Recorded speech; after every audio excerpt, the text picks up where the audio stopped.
Salut à toi, moi c'est Diaby Amara. Aujourd'hui, je vais te partager la troisième partie de la série d'exploration des systèmes JN et Linux, c'est-à-dire des systèmes Linux qui est un noyau voilà, qui est à peu près l'équivalent de Windows en open source, même s'ils n'ont pas exactement les mêmes fonctionnements.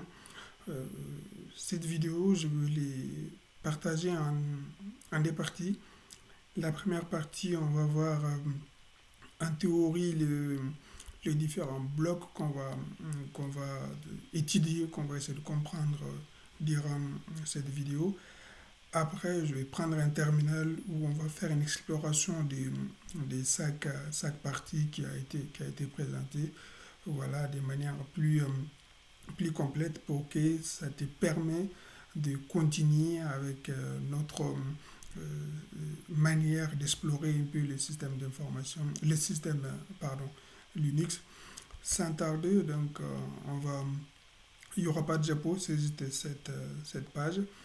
Euh, on va voir à peu près système D, networking, c'est quoi syslog, les fichiers temporaires, la gestion d'un domaine sur un serveur ou sur un système Linux.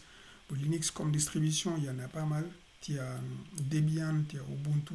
Bon, le plus connu, tu as Kali Linux. Euh, Ensuite, tu en as plein d'autres, Red Hat et tout ça, donc ils ne sont pas totalement ouverts. Bon, ça dépend. Voilà. Donc, sans tarder, on va commencer par système D. Donc, c'est une exploration. C'est avec l'exploration qu'on comprend comment les choses y fonctionnent. Ensuite, on teste à, à expérimenter. Et ça se traduit en compétence parce qu'on a compris qu'il y a des choses qui ne marchent pas, il y a des choses qui marchent. Donc, c'est une compétence. Et une compétence, ça résout des problèmes maintenant ou à long terme. Et c'est ça, en fait. C'est comme ça qu'on doit fonctionner. C'est euh, c'est de cette manière qu'on vise l'excellence. Voilà, donc tu as système D. euh, une fois que le système est redémarré, il y a un process initial qui est créé et ce process, on l'identifie, c'est un. Donc les services derrière, c'est-à-dire les binaires derrière, l'exécution derrière, les travails derrière, c'est process ID 1. Donc c'est le système D. Donc celui qui se charge d'un côté de gérer d'autres aspects qui peut être lors du démarrage ou même de gérer si un service est actif ou de l'activer, de, de, de l'autoriser. Il fait pas mal de gestion sur le système. Il y a des commandes essentielles comme système CTL. Système CTL, c'est une commande euh, à base de système D qui va gérer les services et de voir ce qui ne va pas. Il y a le journal CTL aussi qui se base sur système D qui a pour but de collecter tous les logs sur le système, vraiment la majorité, quoi. Voilà, donc, comme un répertoire de travail, on va voir le répertoire de travail et on va voir il y a quoi derrière le process 1 dans les systèmes. Tu as un autre service qui vient par défaut. Bon, système D, il vient par défaut après l'installation. Tu as le networking, généralement, qui vient par défaut. En fait, c'est l'aspect qui va gérer toute la partie réseau sur les systèmes. Euh, Récemment, avec Debian 12, l'installation, il vient avec un autre gestionnaire des réseaux, qui est le NetPlan, donc qui a un syntaxe différent des networking services et qui ne fonctionne pas exactement de la même façon. Par exemple, à travers la pratique, moi j'ai pu constater que avec NetPlan, on peut ne pas créer des interfaces, on peut mettre des adresses IP sur une interface beaucoup plus facilement qu'avec Networking Service. Euh, tu as une fois entendu sûrement de la collection de logs. La collection de logs, en fait, donc on est là, on est actuellement, on a vu un peu, on a expliqué un peu networking sur la partie réseau. La collection de logs, c'est la collecte de tous les événements, vraiment euh, tout ce qui se passe sur les systèmes se permettent de garder pardon, la trace de ces activités, de ces événements, avec le niveau d'erreur, si c'est un avertissement ou bien si c'est une criticité élevée ou en fonction des services. Euh, Récemment, il y a R6Log qui joue bien ce travail, qui est souvent installé par défaut ou souvent tu es obligé de l'installer toi-même. Donc R6Log, c'est un gestionnaire de logs. Donc tous les log systems par défaut, ils sont dans un répertoire qui est les slash var slash log. Donc lorsque je vais prendre les terminals, on va essayer de voir tout ça là. Euh, le, de comment il fonctionne, chaque service sous système D ou peu importe le système derrière euh, génère aussi de logs.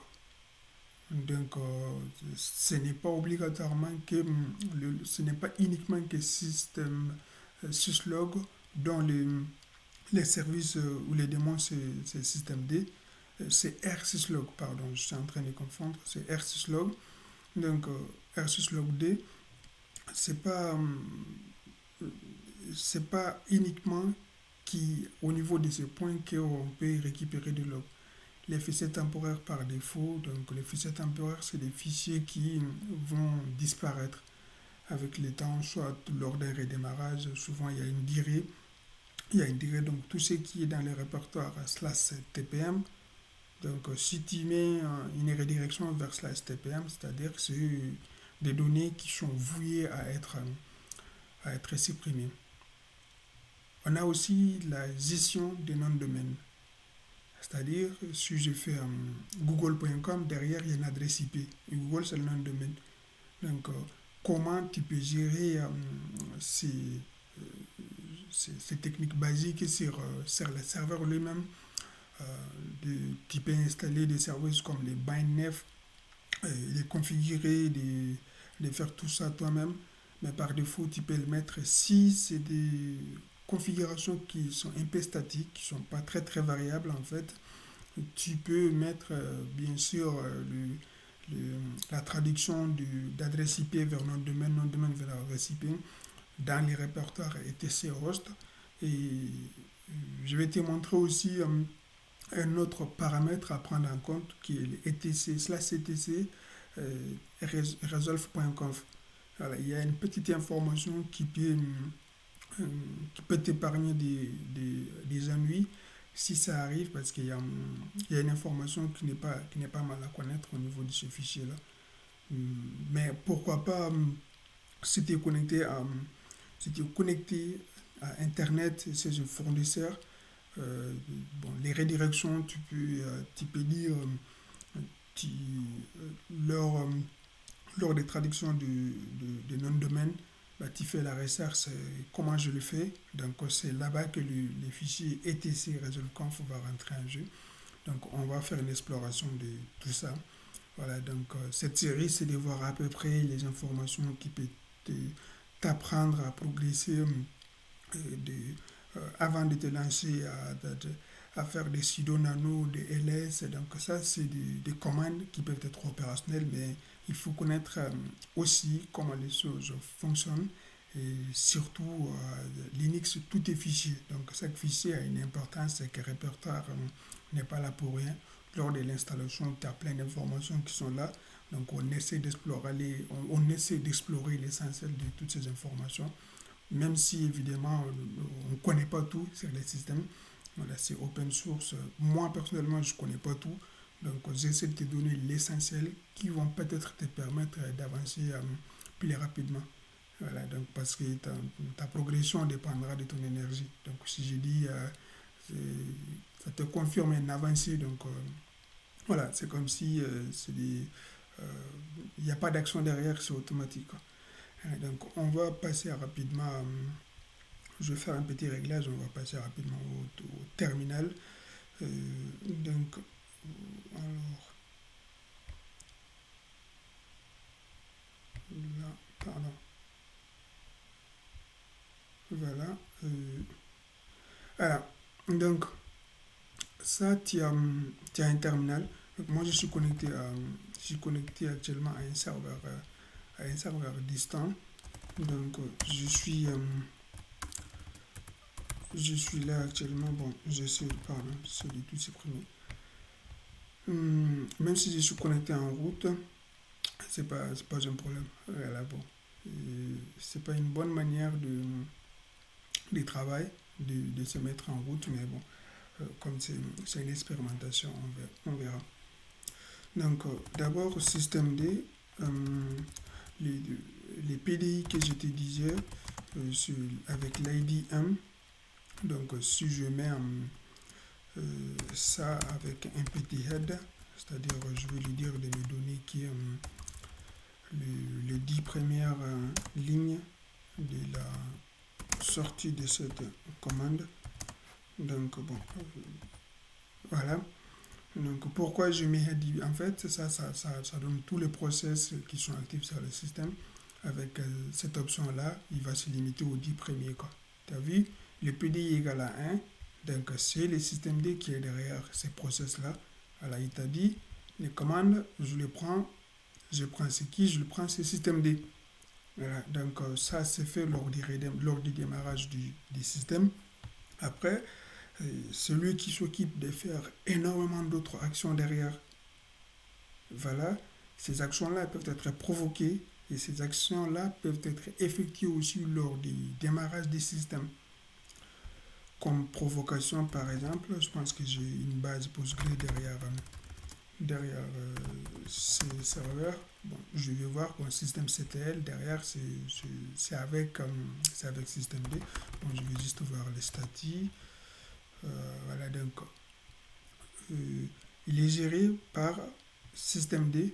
Et système D, dans son répertoire, il a mis il y a un service qui Postgre. Donc pour gérer les services Postgre, il va passer par celui-là. Et c'est pas tout. Il y a le journal CTL. Je ne sais pas pourquoi je trompe dans mes commandes aujourd'hui. Ok. Le journal CTL aussi, c'est une autre commande qui est gérée par système D. Pour ne pas aller loin, je vais juste garder que les 5 premiers. Je ne sais pas si la 7 les pas. Voilà. Donc ça, c'est le journaux. Il y a énormément tout ce qui se passe sur le système. Il va le loguer ici. Donc ça, c'est le journal des services derrière. Bon, ça, c'est un petit service pour les KUT, c'est-à-dire Kubernetes. Voilà, donc il y a eu des erreurs, bien sûr, ça fait longtemps que je l'ai pas manipulé pour voir ce qui ne va pas. Les services concernés, ils donnent la date, les services, si ce sont main process, c'est-à-dire c'est carrément lui qui est down et le code derrière. Et après, si je continue, je pouvais avoir d'autres informations sur l'arrêt, ainsi de suite. Donc, ce que tu peux tenir, c'est que système D, tu peux faire énormément de gestion avec. Et c'est le noyau, c'est le PDI égal à 1, c'est le système D qui est derrière. Ensuite, quoi d'autre? Il peut gérer les services. Bon, ça, c'est une option des systèmes CTL. Il y a d'autres options comme les restart, les enable, les edit, les easy activate. C'est pour voir si le système est activé. Ça, c'est pas mal de les tester. Easy activate, Postgre. Donc, il va me dire que c'est un trou parce que, voilà, activate. Il a dit Postgre, il est actif. Donc, ça peut être énormément utile si on maîtrise les options. Il peut être vraiment bénéfique. Même des scripts à lancer lors du démarrage peut être planifié avec système D. On ferme la page système D, on va venir cette fois-ci vers networking service. Mais on ne va pas totalement fermer parce que je vais utiliser système D pour voir si networking service est là. Networking service. Voilà, donc moi j'ai networking service sur ce serveur, sur cette machine, mais il y a un remplaçant. Sur moi, je suis sur un Debian 11 ici, je crois. LSB release. Voilà, c'est sur un Debian 12. Voilà, donc il y a des Debian 12 ou c'est NetPlan qui est derrière. Bon, ça, c'est une VM aussi, ça se comprend. Mais si c'est une machine physique qui t'installe avec Debian 12, tu as une forte chance que ce n'est pas système Networking Service qui est derrière, mais que système, tu as NetPlan derrière. Euh, Ce que je peux te montrer aussi, c'est le Networking Service, en fait, celui qui gère tout l'aspect réseau sur ces serveurs-là. Par exemple, cette adresse IP, elle est configurée quelque part sous système, sous networking. Et on peut le voir si je fais un CD dans son fichier de conf. Je ne sais pas pourquoi j'ai raté mes commandes là, donc interface.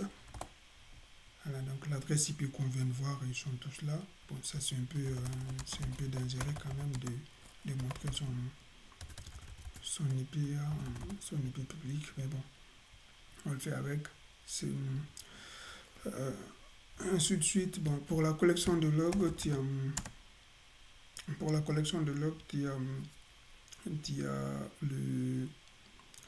euh, les répertoires qui est le var log tout court.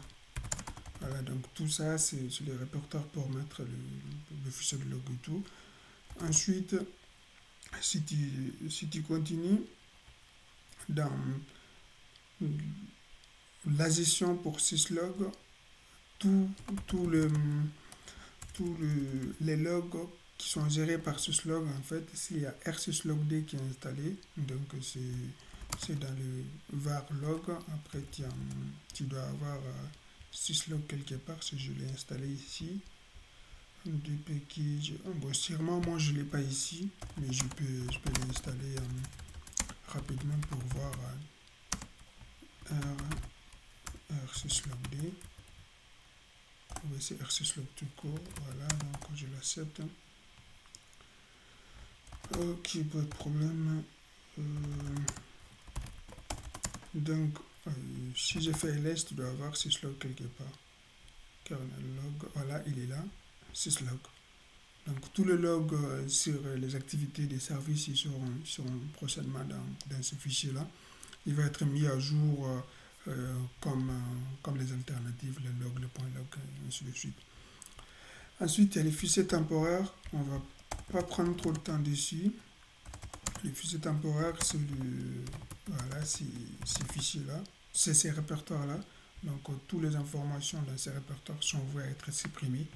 Donc, ils ont une particularité. Ils ont un code, un bit stack, et qui permet de dire que tu peux supprimer tes fichiers, quoi, que tes données dans ces répertoires-là. Donc, je ne sais pas si on va... Bon, si je fais un ls avec les options, on aura beaucoup d'informations. Il ne va pas être trop utile. Pour les noms de domaine, en fait, les noms de domaine par défaut, s'ils sont très statiques, tu peux le mettre ici, en respectant... Bon, je fais un CD, bon, je ferai plutôt un 4. Pas la peine d'ouvrir d'autres services comme Nano.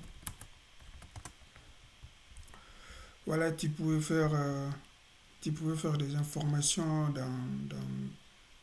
j'ai oublié de modifier, j'ai mes vrais confs, donc je vais pas le garder ici, je supprime ça. Mais voilà, c'est un répertoire qui peut t'intéresser.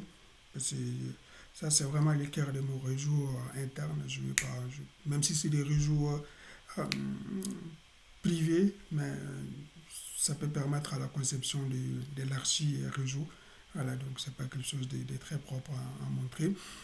Et il y a un autre fichier qui peut t'intéresser, qui n'est pas mal sur le etc resolconf. Là, par exemple,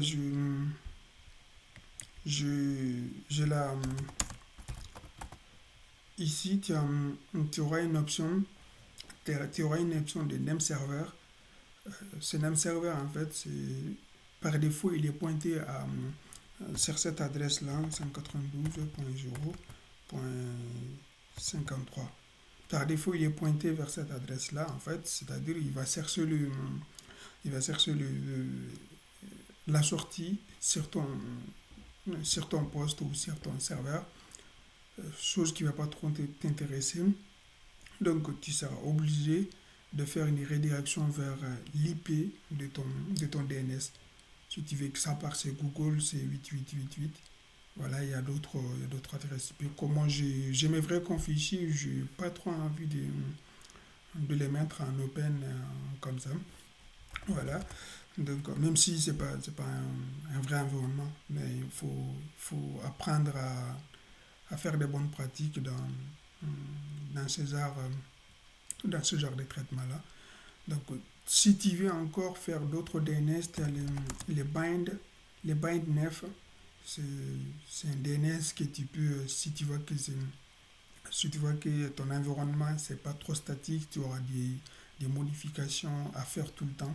Donc, tu fais un install, tu fais un apt install bindnef. Ensuite, il n'est pas tous les packages, c'est pas bindnef. Moi, je l'ai installé déjà. Il y a un autre package qui manque là. Donc, après, tu configures, tu as ta configuration à faire. Si tu veux, il y a la documentation à voir avec Bind qui va te permettre d'apprendre comment il fonctionne. Tu peux même faire des serveurs DNS internes et de faire un transfert de domaine entre ces deux serveurs-là. Pourquoi pas, il y a des protocoles internes à cet outil qui permet ces genres de transferts-là. Donc, t'as pas, une fois qu'une modification a été faite sur les premiers serveurs, donc la même configuration sera mise à jour sur le deuxième ou sur tous les autres des serveurs des reprises. Bon, pas des reprises, mais des relais, quoi, des deuxième serveurs DNS. C'est tout par rapport à cette exploration Linux ou encore exploration du GNU Linux que j'avais à te montrer. Et je te dis à très bientôt pour une autre vidéo de ce type.